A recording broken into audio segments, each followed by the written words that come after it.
ကွယ်လွန်သူခင်ပွန်းထားရစ်ခဲ့တဲ့ဒိုင်ယာရီစာအုပ်ကိုဖတ်မိတဲ့အချိန်ထိပေါ့ခင်ပွန်းဖြစ်သူကသူမအပေါ်တစ်ဆက်နှလုံးလုံးတိတ်တကိုးချစ်ခဲ့ယုံတင်မကအဲ့ဒီအချစ်ကိုလည်းဘယ်တော့မှဖွင့်မပြောဘဲလှုပ်ဝက်ထားခဲ့မှန်းအဲ့ဒီတော့မှသူမသိလိုက်ရတယ်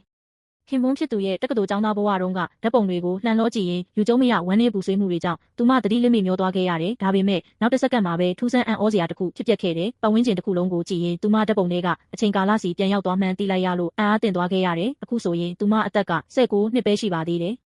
အဲ့ဒီအချိန်မှာပဲလူတစုကဂိမ်းဆိုင်တဲကိုစူးစူးညံညံနဲ့တိုးဝှေ့ဝင်ရောက်လာကြတယ်။သူမလည်းလူအုပ်ကြားတဲ့အပြေးလွှားသွားကြည့်မိတဲ့အခါမှာတော့တက္ကသိုလ်ကျောင်းသားဘဝကခင်ပွန်းဖြစ်သူကိုမထင်မှတ်ပဲမြင်တွေ့လိုက်ရပါတော့တယ်။အနာဂတ်မှာတည်ငြိမ်အေးဆေးလာတဲ့ခင်ပွန်းဖြစ်သူကတစ်ချိန်ကဒီလောက်တောင်ရမ်းကားပြီးပြဿနာရှာတတ်တဲ့လူမိုက်လေးဖြစ်ခဲ့ဘူးလေဆိုတာကိုသူမမယုံနိုင်အောင်ဖြစ်သွားခဲ့ရတယ်။ကန်ဆိုးကျင်တော့အဲ့ဒီအချိန်မှာပဲသူ့ရဲ့ရန်သူတွေကသူ့ကိုပညာပေးဖို့လုပ်နေကြတယ်ခင်ပွန်းဖြစ်သူအနေနဲ့ကြုံနေတာကိုမြင်ချင်းပဲသူမချက်ချင်းပြေးသွားပြီးသူ့ကိုဖတ်ထားလိုက်တယ်သူမထိခိုက်ဒဏ်ရာရသွားမှာစိုးရိမ်တာကြောင့်ခင်ပွန်းဖြစ်သူကအရှိန်နဲ့ဝေးရမ်းလိုက်တဲ့ baseball တုပ်ကိုချက်ချင်းပဲလှမ်းဖမ်းလိုက်တယ်ပြီးတော့သူမကိုကာကွယ်ဖို့အတွက်အဲ့ဒီလူမိုက်တစုကိုတွန်းဆုတ်မနေပဲချက်ချင်းမောင်းထုတ်ပစ်လိုက်ပါတော့တယ်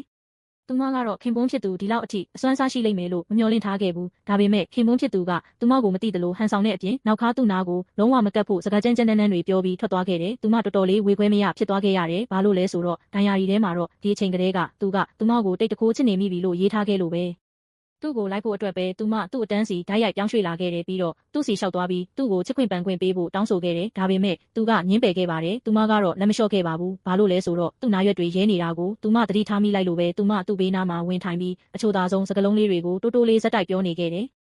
အဲ့ဒီအချိန်မှာပဲသူ့အပေါ်မနာလိုဖြစ်နေတဲ့ကောင်မလေးတစ်ယောက်ကသူတို့နှစ်ယောက်ရဲ့ဓာတ်ပုံကိုခိုးရိုက်သွားခဲ့တယ်။ကျောင်းဆင်းတဲ့အခါအဲ့ဒီကောင်မလေးကသူမကိုလာရောက်ရင်ဆိုင်ပြီးသူမဆစ်ဆက်ထားတဲ့သူတို့သမီးလောင်းရှိတယ်လို့ပြောခဲ့တယ်ပြီးတော့ဓာတ်ပုံကိုထုတ်ပြပြီးအကယ်၍သူမသားသူ့ကိုဆက်နှောက်ယှက်နေမယ်ဆိုရင်ဒီဓာတ်ပုံကိုလူသိရှင်ကြားဖွင့်ချမယ်လို့ချိန်ချောက်ခဲ့တယ်။သူမကတော့ကြောက်မနေတဲ့အပြင်အဲ့ဒီကောင်မလေးရဲ့ပါးကိုပါဖြန်းခင်းနေအောင်ရိုက်ချလိုက်ပါတော့တယ်။တကယ်တော့ဒီကောင်မလေးကအတိတ်ဘဝတုန်းကခင်မွန်းဖြစ်သူရဲ့အတွင်းရေးမှုဖြစ်ပြီးသူတို့ဇနီးမောင်နှံကွာရှင်းပြက်ဆဲသွားအောင်တွေးထိုးပေးလေးရှိတဲ့သူဖြစ်နေလို့ပဲဒေါသတွေကိုပောက်ကွဲပစ်လိုက်ပြီးတဲ့နောက်သူမလှည့်ထွက်ခဲ့တယ်။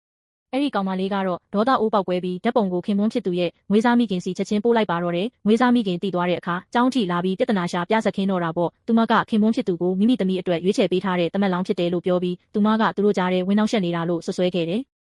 ခင်မွန်းဖြစ်သူကတော့အလွန်အမင်းဒေါသထွက်သွားပြီးငွေစားမိခင်ကိုစကားဆက်မပြောဖို့တားမြစ်ခဲ့တယ်ဒါပေမဲ့ငွေစားမိခင်ကတော့သူမသားသူ့ကိုငွေစားမထားခဲ့ရင်သူဟာငှက်ပြက်ပြီးတေးရာကြပြီလို့ပြန်လဲဆွဆွဲအပြစ်တင်နေခဲ့ပြန်တယ်အဲ့ဒီတော့မှသူမခင်မွန်းဖြစ်သူရဲ့ဘဝကဘလောက်တောင်တနာစရာကောင်းပြီးရုန်းကန်ခဲ့ရလဲဆိုတာကိုသိလိုက်ရတော့တယ်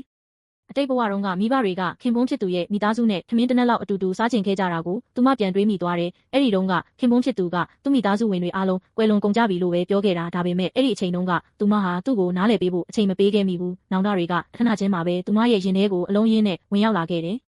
ငွေစားမိခင်ရဲ့ဆဲဆိုရိုင်းဆိုင်မှုတွေကပိုပြီးပြင်းထန်လာတဲ့အခါမှာတော့သူမခင်ပွန်းဖြစ်သူရဲ့ရှေ့ကနေမမမက်ရက်တီပြီးကာကွယ်ပေးလိုက်တယ်ပြီးတော့အတန်ဖန်းဆက်ကိုထုတ်ပြပြီးငွေစားမိခင်ကိုအတရေဖြတ်မှုကောလာဟာလဖြန့်ဝေမှုတွေနဲ့ဥပဒေအရအရေးယူမယ်လို့ပြောလိုက်တယ်ငွေစားမိခင်လည်းချက်ချင်းထိတ်လန့်သွားပြီးကြံရမရတာနဲ့မြေကြီးပေါ်လှဲချကအရှက်မရှိအော်ဟစ်ရုံးကန်ပြဆက်ခင်းတော့တာပေါ့ခင်ပွန်းဖြစ်သူကတော့တော်တော်လေးအရှက်ရသွားတာကြောင့်ငွေစားမိခင်ရဲ့လက်ကိုဆွဲပြီးအတင်းမဲဆွဲခေါ်သွားခဲ့